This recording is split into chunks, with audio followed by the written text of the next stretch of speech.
अस्सलाम वालेकुम स्टूडेंट्स। आज हम कोवलेंट बॉन्ड के हवाले से बात करेंगे। लास्ट टाइम हमने आयनिक बॉन्ड पे अपनी तफसीली बात मुकम्मल की थी।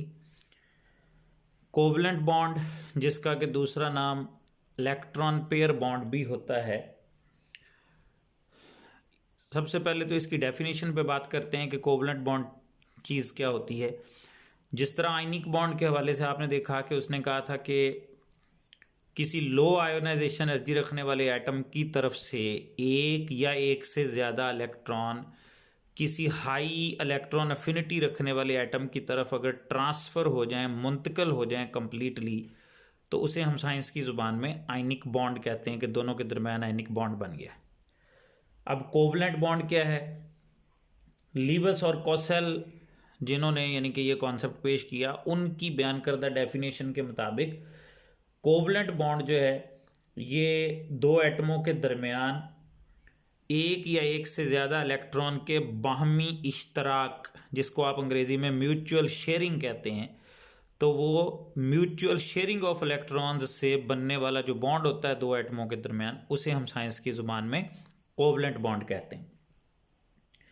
और जब ये शेयरिंग इस तरह की जा रही होती है तो उसके नतीजे में दोनों एटम जो हैं उनका बैरूनी शेल या वैलेंस शेल जो है वो कंप्लीट हो जाता है या कंप्लीट तस्वुर किया जाता है। मिसाल के तौर पर आप ये देख रहे हैं कि हाइड्रोजन का एटॉमिक नंबर 1 है, उसके वैलेंस शेल में भी एक ही इलेक्ट्रॉन है, और साथ वाले हाइड्रोजन का भी एटॉमिक नंबर जारी बात है 1 ही होगा और उसके भी वैलेंस शेल में एक ही इलेक्ट्रॉन होगा। जब ये शेयरिंग की जाएगी तो ये पूरा इलेक्ट्रॉनिक जोड़ा लेफ्ट वाले हाइड्रोजन के वैलेंस शेल का भी हिस्सा समझा जाएगा और ये पूरा इलेक्ट्रॉनिक जोड़ा राइट वाले हाइड्रोजन के वैलेंस शेल का भी हिस्सा समझा जाएगा। तो लिहाजा ये दोनों हाइड्रोजनों के यानी कि वैलेंस शेल जो हैं वो इस तरह कंप्लीट तस्वुर किए जाएंगे जब उन्होंने आपस में म्यूचुअल शेयरिंग करनी। बहरहाल कोवलेंट बॉन्ड जो है वो अपनी नेचर के लिहाज से पोलर भी हो सकता है और नॉन पोलर भी हो सकता है।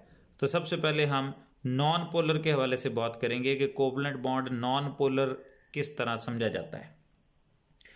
नॉन पोलर कोवलेंट बॉन्ड जो हैं उनमें जो बॉन्डिंग इलेक्ट्रॉन पेयर होता है या इश्तराक शुदा इलेक्ट्रॉनिक जोड़ा होता है वो बराबर शेयर हो रहा होता है दोनों एटमों के दरमियान, क्योंकि इलेक्ट्रोनेगेटिविटी दोनों की एक जैसी होती है, इसलिए इश्तराक शुदा जोड़ा ना किसी एटम के करीब होगा ना उससे दूर होगा, इसलिए दोनों के दरमियान इक्वल शेयरिंग चल रही होती है। मिसाल के तौर पर हाइड्रोजन की ही मिसाल दोबारा फिर आपकी बुक में भी उसने बयान की है कि हाइड्रोजन दोनों अपना अपना इलेक्ट्रॉन शेयर करते हैं। आप उसको ऐसे लाइन लगा के भी बॉन्ड को रिप्रेजेंट कर सकते हैं और ये कोवलेंट बॉन्ड की ही अलामत होती, या फिर आप दोनों के इलेक्ट्रॉन को इस तरह डॉट लगा के भी लिख सकते हैं कि ये दोनों यहाँ पे इलेक्ट्रॉन शेयर कर रहे हैं आपस में। और इसी तरह क्लोरीन की मिसाल ले लें। क्लोरीन का एटॉमिक नंबर 17 होता है, तो वैलेंस शेल में जो 7 इलेक्ट्रॉन होते हैं उनमें से 3 तो लोन पेयर्स होते हैं जैसे कि ये डॉट लगा के लिखे गए, और ये सातवां इलेक्ट्रॉन जो है वो दिखाया गया है कि उन्होंने आपस में शेयर कर लिया है, और ये समझ लें कि कोवलेंट बॉन्ड इनके दरमियान म्यूचुअल शेयरिंग से बन रहा है। उसको आप इस तरह लाइन लगा के भी रिप्रेजेंट कर सकते हैं। और इनमें दोनों एटम जो हैं वो अपना अपना इलेक्ट्रॉन बराबर शेयर कर रहे हैं दरमियान में। तो यही चीज़ उसने लिखी है कि कोवलेंट बॉन्ड जो है वो इक्वली शेयर हो रहा होता है दोनों आइडेंटिकल यानी एक जैसे एटम्स के दरमियान, जिनकी के इलेक्ट्रोनेगेटिविटी दोनों की जो है वो बिल्कुल सेम होती है। और इलेक्ट्रोनेगेटिविटी सेम होने की वजह से ये जो दोनों का इलेक्ट्रॉनिक क्लाउड दरमियान में इवन डिस्ट्रीब्यूशन शो कर रहा है। इवन डिस्ट्रीब्यूशन का मतलब होता है कि उसकी जो तकसीम है इलेक्ट्रॉनिक क्लाउड की वो बिल्कुल बराबर है, एक जैसी। तो लिहाजा दोनों एटमों के दरमियान चूंकि इलेक्ट्रॉनिक क्लाउड की जो डिस्ट्रीब्यूशन है वो बिल्कुल एक जैसी होती है, इसलिए दोनों एटम जो हैं वो इलेक्ट्रिकली न्यूट्रल होंगे। इलेक्ट्रिकली न्यूट्रल होने का मतलब ये है कि किसी हाइड्रोजन या क्लोरीन एटम के ऊपर जो है वो पार्शियल पॉजिटिव या पार्शियल नेगेटिव चार्ज जो है वो नहीं आएगा, क्योंकि उनमें कोई इलेक्ट्रोनेगेटिविटी का फर्क ही नहीं है और इलेक्ट्रॉनिक क्लाउड चूंकि बराबर शेयर हो रहा है, इसलिए दोनों एटम जो हैं वो न्यूट्रल तस्वुर किए जाते हैं। अब एग्जाम्पल्स में आपके सामने इसी तरह ये मिसालें बुक में भी हाइड्रोजन की और क्लोरीन की ऐसे ही जो है वो दिखाई गई हैं। अब इसके अलावा अगर आपने को और मिसालें देनी हो तो मसलन जैसे क्लोरीन के ये आपने दो एटम देखे कि ये इस तरह इलेक्ट्रॉन बराबर शेयर कर रहे हैं, फ्लोरीन के एटम भी इसी तरह करेंगे, ब्रोमीन के भी इसी तरह करेंगे, आयोडीन के भी इसी तरह करेंगे। तो ये सारे जो हैं ये इस तरह म्यूचुअल शेयरिंग से अपना बॉन्ड बना रहे हैं। इसके अलावा अगर आप मुख्तलिफ एटम्स पर मुश्तमिल मालिक्यूल्स की बात करें, मसलन जैसे ये कार्बन टेट्राक्लोराइड या जिसको टेट्राक्लोरोमीथेन भी हम कहते हैं, CCl4, इसमें ये दिखाया गया कि कार्बन जो है उसके वैलेंस शेल में 4 इलेक्ट्रॉन होते हैं। कार्बन का एटॉमिक नंबर 6 है, पहले शेल में 2, दूसरे में 4, तो ये 4 इलेक्ट्रॉन उसने यूं इर्द गिर्द रखे हैं। और ये क्लोरीन के जो एटम्स होते हैं इनके वैलेंस शेल में भी ये जो 1 इलेक्ट्रॉन होता है, ये चारों अतराफ से 4 क्लोरीन एटम अपना अपना इलेक्ट्रॉन उसके साथ शेयर कर रहे हैं। तो समझ लें कि ये इधर से शेयरिंग हो रही है, ये इस साइड से शेयरिंग हो रही है, ये इधर से हो रही है और ये इधर से हो रही है। तो ये 4 सिंगल कोवलेंट बॉन्ड जो हैं वो इस तरह कार्बन और क्लोरीन के दरमियान जो है ये बन रहे हैं। अब ये कंपाउंड भी बेसिकली नॉन पोलर की लिस्ट में ही शुमार किया जाएगा, अगरचे ये डिसिमिलर एटम्स पर मुश्तमिल यानी कि मालिक्यूल है, लेकिन CCl4 को भी एक नॉन पोलर कंपाउंड समझा जाता है। क्यों समझा जाता है? तो वो आपकी बुक में लिख रहा है कि due to cancellation of all the dipoles of this molecules due to its symmetry. असल में इनमें इलेक्ट्रोनेगेटिविटी का फर्क तो बहरहाल मौजूद है कार्बन का और क्लोरीन का। क्लोरीन की इलेक्ट्रोनेगेटिविटी ज्यादा होती है, इसलिए चारों साइडों पे ये जो क्लोरीन के एटम है इन पे पार्शियल नेगेटिव चार्ज होगा और कार्बन पे पार्शियल पॉजिटिव चार्ज होगा। लिहाजा ये चारों तरफ से पोलर बॉन्ड बन रहे हैं। लेकिन इनमें अब मालिक्यूल की सिमेट्री या तरतीब कुछ इस किस्म की है कि इधर वाला ये जो पॉजिटिव नेगेटिव हिस्सा है, जिसको हम केमिस्ट्री की ज़ुबान में एक डाइपोल कह सकते हैं, कि ये एक डाइपोल जो है वो इधर वाले डाइपोल को बैलेंस कर रहा है, क्योंकि दोनों अपोजिट डायरेक्शंस में है, पॉजिटिव से नेगेटिव इधर को और पॉजिटिव से नेगेटिव इधर को। तो ये वाला डाइपोल और ये वाला डाइपोल ये मुखालिफ सिमतों में होने की वजह से एक दूसरे को बैलेंस कर रहे हैं, एक दूसरे के इफेक्ट को कैंसिल कर रहे हैं। इसी तरह ऊपर वाला डाइपोल नीचे वाले डाइपोल को बैलेंस कर रहा है, ये भी पार्शियल पॉजिटिव सिरा, ये पार्शियल नेगेटिव सिरा, तो ये भी एक डाइपोल है, वो भी एक डाइपोल है। तो ऊपर वाला डाइपोल नीचे वाले डाइपोल को और राइट वाला डाइपोल लेफ्ट वाले डाइपोल को बैलेंस कर रहा है, कैंसिल कर रहा है। इसलिए इनफरादी बॉन्ड पोलर होने के बावजूद ओवरऑल, या जिसको आप बहसीयत मजमुई कह सकते हैं, बहसीयत मजमुई CCl4 का मालिक्यूल जो है ये नॉन पोलर समझा जाएगा। बिल्कुल इसी तरह आगे अगर दीगर मिसालें देखनी हो तो दीगर मिसालों में भी उसने मिसालें दी हैं कि जैसे CH4 है।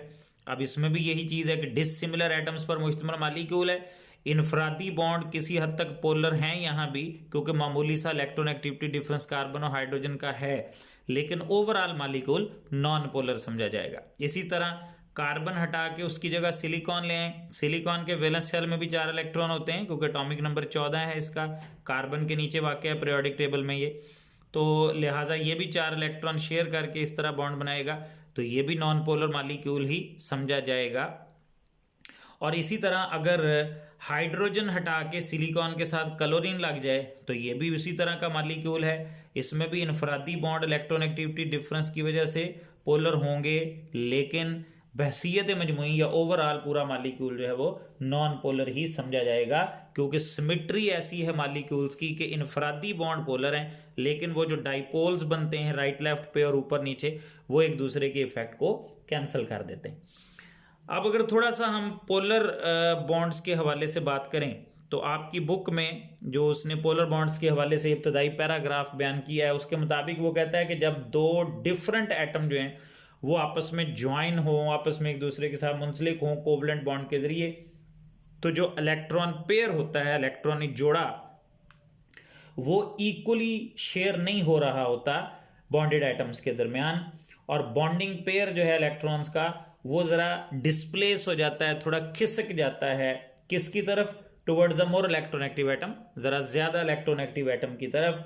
And this would make one end of the molecule partial positive and the other partial negative. लिहाजा जिसकी तरफ वो जरा ज्यादा चला जाएगा वो वाला हिस्सा एटम, यूं कह एटम कह लें या हिस्सा कह लें मॉलिक्यूल का, वो पार्शियल नेगेटिवली चार्ज हो जाएगा, और जिसकी तरफ से इलेक्ट्रॉनिक क्लाउड जरा परे हो जाता है वो वाला एटम जो है वो पार्शियल पॉजिटिवली चार्ज बन जाता है। अब इसमें भी मुख्तलिफ मिसालें दी जा सकती हैं, जैसे हाइड्रोजन और फ्लोरीन के दरमियान अगर बॉन्ड है, फ्लोरीन आपको पता है पूरे पीरियोडिक टेबल का सबसे ज्यादा इलेक्ट्रॉन एक्टिव एटम है, लिहाजा ये शेयर्ड इलेक्ट्रॉन पेयर जो है वो फ्लोरीन अपनी तरफ ज्यादा खींचेगा, लिहाजा हाइड्रोजन पे पार्शियल पॉजिटिव और फ्लोरीन पे पार्शियल नेगेटिव चार्ज होगा। आप इसको ऐसे लिख लें तो भी ठीक है, या यूं करके शो कर दें तो भी ठीक है। ये क्रॉस के निशान जो हैं वो भी इलेक्ट्रॉन्स को इज़हार करते हैं, तो आप क्रॉस लगा के ऐसे लिख देंगे तो भी कोई मसला नहीं है। तो एक इलेक्ट्रॉन हाइड्रोजन का और एक इलेक्ट्रॉन फ्लोरीन का, एक को अपने डॉट लगा के इज़हार कर दिया, एक को क्रॉस लगा के इज़हार कर दिया, उससे फ़र्क नहीं पड़ता, आप डॉट लगा के भी लिख दें तो कोई मसला नहीं। तो ये भी एक पोलर मालिक्यूल है, ठीक है। और इसी तरह वाटर का मालिक्यूल है।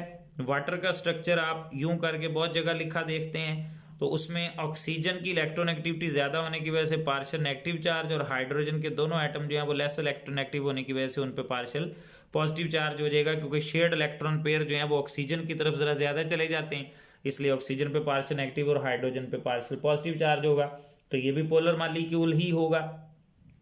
इसी तरह मिथाइल क्लोराइड की मिसाल जो है वो आपकी बुक में दी गई है। मिथाइल क्लोराइड जो है उसमें कार्बन के इर्द गिर्द यूं 3 हाइड्रोजन्स हैं और चौथा जो है वो क्लोरीन का एटम है। तो क्लोरीन की इलेक्ट्रोनेगेटिविटी ज़्यादा है, इसलिए उस पर पार्शियल नेगेटिव चार्ज होगा और कार्बन पे पार्शियल पॉजिटिव चार्ज होगा, तो इसलिए ये भी एक पोलर बॉन्ड होगा जो कार्बन और क्लोरीन के दरमियान है। अब इसमें आप डॉट्स वगैरह जो हैं वो लोन पेयर्स वगैरह लिखना चाहें तो लिख सकते हैं, वरना ऐसे सिंपल ऐसे भी मालिक्यूल लिख दिया जाए तो इसमें कोई हर्ज वाली बात नहीं है। इसी तरह जो मिथाइल अल्कोहल या जिसको मीथानोल हम कहते हैं, वो मीथानोल या मिथाइल अल्कोहल भी बेसिकली एक पोलर मालिक्यूल है। कार्बन के इर्द गिर्द यूं 3 हाइड्रोजन्स हैं और इसी तरह आगे ऑक्सीजन, और इसी तरह ये हाइड्रोजन, ऑक्सीजन की इलेक्ट्रोनेगेटिविटी जो है वो हाइड्रोजन से काफ़ी ज़्यादा है, इसलिए ये वाला बॉन्ड जो है ये पोलर होगा।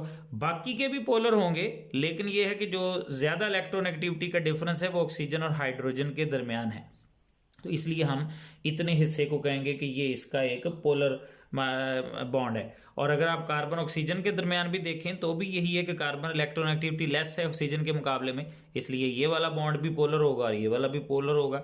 बाकी कार्बन और हाइड्रोजन के जो आपस में बॉन्ड है ये भी पोलर होंगे, लेकिन इनमें इतना इलेक्ट्रोनेगेटिविटी डिफरेंस नहीं होता जितना ये इन बॉन्ड्स का होता है, इसलिए ज़्यादा बुक्स के अंदर इसी हिस्से को हाईलाइट किया गया होता है पोलर दिखाने के हवाले से।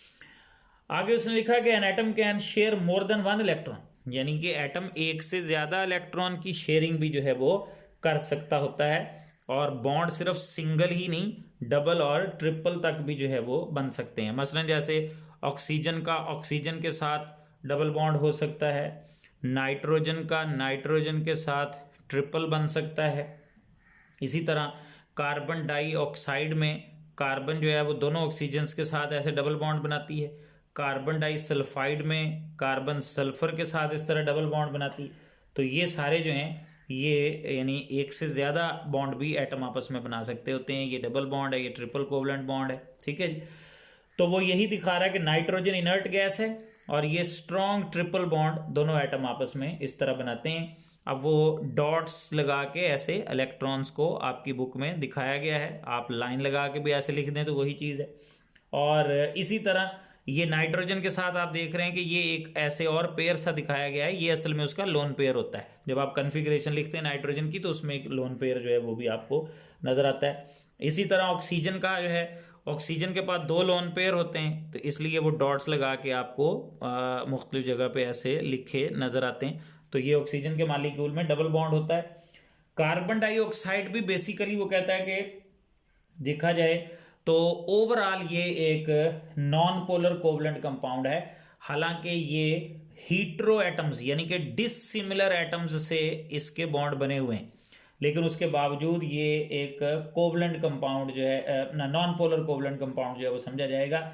उसकी वजह यह है कि इसका जो ये लीनियर स्ट्रक्चर है, इसमें ऑक्सीजन ग्रेटर इलेक्ट्रोनेगेटिविटी की वजह से पार्शियल नेगेटिवली चार्ज और कार्बन जो है वो पार्शियल पॉजिटिवली चार्ज होगी, लिहाजा ये वाला जो डाइपोल है और जो ये वाला डाइपोल है ये एक बिल्कुल सिमेट्री मालिक्यूल की जो है उसकी वजह से ऑपोजिट डायरेक्शंस में बने हुए हैं एक दूसरे के, लिहाजा ये एक दूसरे के इफेक्ट को कैंसिल कर देंगे, बैलेंस कर देंगे, इसलिए ये वाला जो मालिक्यूल है कार्बन डाइऑक्साइड का इसमें इनफरादी बॉन्ड पोलर होने के बावजूद ओवरऑल इसको एक नॉन पोलर कोवलेंट कंपाउंड जो है वो समझा जाता है। फिर वो कहता है कि यहाँ पे जनाब आपको जो इसमें इलेक्ट्रॉनिक जोड़े हैं उनको दिखाया गया है डबल बॉन्ड को दो लाइनें लगा के, जैसा कि ये आप देख रहे हैं, या फिर आप इनको ऐसे यानी कि डॉट्स लगा के भी जो है वो लिख सकते हैं। लेकिन यहाँ पे ये जो दो लाइनें हैं, ये लाइनें जो हैं ये आपको इलेक्ट्रॉनों के दो जोड़ों को रिप्रेजेंट करती हुई दिखाई जा रही हैं। तो यहाँ पे ये जो दो लाइनें हैं ये भी दो इलेक्ट्रॉनिक जोड़ों को रिप्रेजेंट करती हैं, और ये वाली जो दो लाइनें हैं ये भी दो इलेक्ट्रॉनिक जोड़ों को रिप्रेजेंट करती हैं। इसी तरह ये ट्रिपल बॉन्ड में ये जो तीन लाइनें होती हैं ये तीन इलेक्ट्रॉन पेयर्स को रिप्रेजेंट करती हैं कि यहाँ पे तीन इलेक्ट्रॉन पेयर्स जो हैं वो आपस में बॉन्डिंग जो है वो कर रहे हैं।